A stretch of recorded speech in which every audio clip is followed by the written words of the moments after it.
Buenas tardes para todos. La verdad que no pensaba hablar, pero la presentación fue particularmente estimulante porque este es un tema que nos apasiona, porque nos apasiona la geografía humana más que la geografía política. Y cada ruta que José Luis mencionaba, o cada puente, para nosotros es un lugar conocido. Cerca de Chamberlain casi volcamos en el 2013 con Álvaro Delgado, donde está el paso nivel. Veníamos de Merino. La ruta 43, que entre otras cosas pasa por San Gregorio Polanco. La ruta 26, la 27, Mario Heber. La ruta 6, de Sarandí del G para adelante, que es una obra que va a generar una equidad muy importante, porque hay que tener en cuenta el porqué de las rutas. Algunas porque naturalmente se van sobrecargando, como fue en su momento la doble vía de la interbalnearia, como iba a ser continuar o terminar hasta Colonia la 1, la 5. Otras es porque hay una carga futura, y cuando estoy hablando de carga no estoy hablando solo de transporte de materia prima o de productos, estoy hablando de gente que se traslada. La ruta 9 hacia Rocha es necesaria, pero es más la proyección que se genera. Es como un cuerpo, las arterias, las venas, los capilares, y a medida que va creciendo uno va definiendo políticas. La ruta 6 para mí es de las rutas más justas que se va a construir durante este gobierno. Cuando uno empieza a ver el crecimiento de los precios de la agricultura, empieza a ver en la ruta, en este caso 26, cómo se va corriendo la plantación del oeste al este.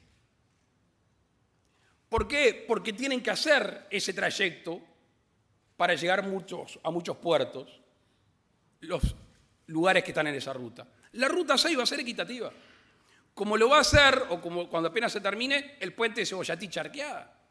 Es un cambio sustancial para la producción en esa zona. Ni que hablar si logramos con el Brasil hacer la navegación por las lagunas. Este es un tema particularmente apasionante, pero me voy a permitir tratar de compartir con ustedes lo que me generaba esta presentación. Y lo más importante que yo quiero extraer es que nosotros manejamos recursos públicos, recursos de la gente. Nosotros somos elegidos con un plan de gobierno, con compromisos, y después somos administradores. Desde los ministros o la OPP o la CND que toma decisiones, y como mi amigo Hernán, que hace muchos kilómetros recorriendo las rutas para que se haga lo que realmente salió desde un escritorio. Y a veces se contrapone al estado de bienestar con un estado más liberal. En realidad convive lo público y lo privado. Para que conviva lo público y lo privado, entre otras cosas porque lo público existe gracias a lo privado, para que conviva en el medio, ¿qué tiene que haber? Tiene que haber respeto a los fondos públicos. Tiene que haber dedicación, tiene que haber procesos, seguirlos y cumplir con lo comprometido. Y a nadie de ustedes escapa que 12 días después de asumir el gobierno, a todos nos cambió la vida. Desde el punto de vista sanitario, desde el punto de vista anímico, desde el punto de vista laboral, y a los que asumíamos el gobierno desde el punto de vista económico. Habíamos llegado al gobierno diciendo que necesitábamos ahorrar 900 millones de dólares para emprolijar una economía que venía, de nuestro punto de vista, y los números son fríos y objetivos, desbalanceada. Ese día, o a partir de ese día, al Uruguay le costó de inversión en el COVID 2.200 millones de dólares, como va a terminar siendo a este fin de año. Igualmente, el Ministerio de Economía, y obviamente con la cohesión de todo el equipo de gobierno, no solo invirtió ese dinero que era necesario, sino que además generó un ahorro en un instrumento para mí muy inteligente, que es separar lo estructural de lo coyuntural, como puede ser cada uno de ustedes en su empresa. Lo estructural es donde que había en prolijar y ahorrar, y lo coyuntural, que era lo necesario, fue lo que se invirtió o lo que se gastó o lo que se dejó de recaudar. Con lo cual, yo estaba entrando acá y me crucé con un chiquilín de Tranquera. Y a la pasada me agradeció el liceo número 2 de Tranquera, un compromiso del 2014.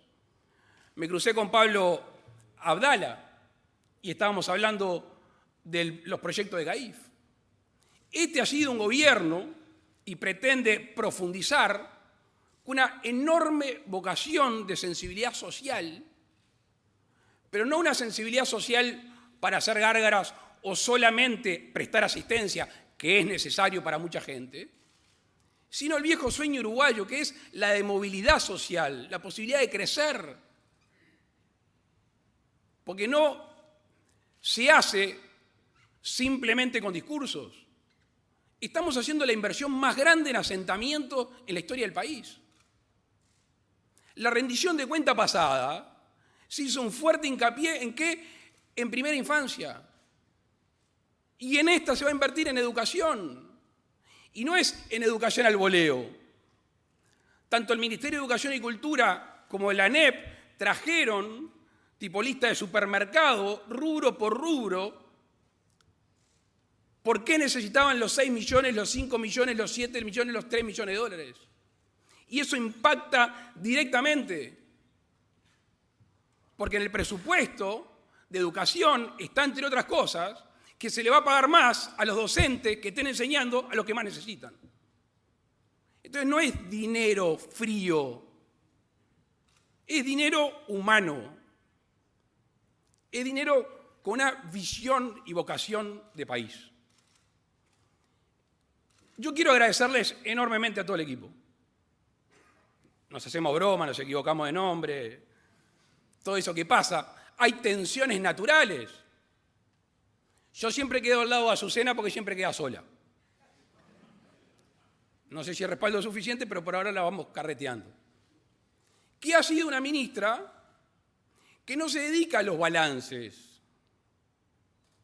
Que ha sido un equipo que tiene una muy buena vinculación diciendo dinero que invierto de los uruguayos, que se note.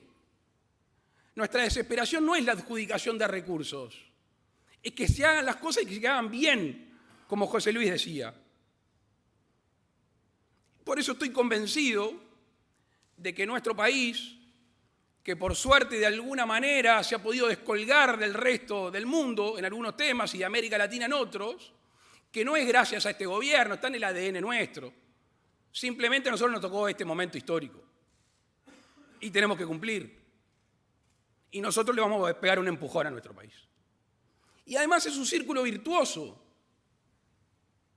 porque uno tiene la suerte de andar por el mundo, y acá no es, como se decía futbolísticamente, festejar balances, es mucho más. La seriedad es mucho más. Es lugar de llegada, es lugar de acceso al crédito, es lugar de que los uruguayos deban pagar menos. Y por eso, a través de esta estimulante presentación, que es un poco de la obra pública, porque sabemos que estamos trabajando en el saneamiento, mencionaba los asentamientos, la vivienda, que el otro día me pasaba una cifra la gente de la Cámara de la Construcción, que desde el año 2015 no hay tanta gente trabajando en la construcción con todo lo que eso dinamiza. Y por eso para mí es un profundo orgullo participar de este equipo, que tiene una vocación de gobierno para la gente, tiene una vocación de respeto a los recursos de los uruguayos y se lo vamos a devolver lo más eficaz, eficiente y humanamente posible. Muchas gracias.